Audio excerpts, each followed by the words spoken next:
تعرض محمد السادس لهجوم قوي من راديو فرنسا، حيث شن راديو فرنسا الرسمي هجوماً غير مسبوق على محمد السادس، موجهاً له انتقادات قوية حول أسلوب حياته المترف وغيابه المستمر عن المملكة المغربية.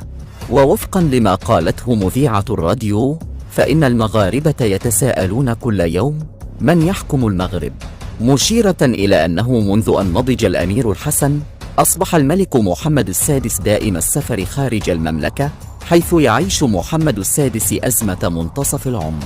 وقالت المذيعة أن محمد السادس يرتدي ملابس تشبه ملابس المغني ماتر جيمس، في مخالفة واضحة للبروتوكولات الملكية. وتابعت المذيعة هجومها وانتقادها لأمير المؤمنين بالقول إن محمد السادس يتبع أحدث صيحات الموضة ويلبس أقمشة مزخرفة ويحكم المغرب من خارج أراضيها، مع الإشارة إلى ساعته الثمينة والتي تقدر على الأقل ب100,000 دولار.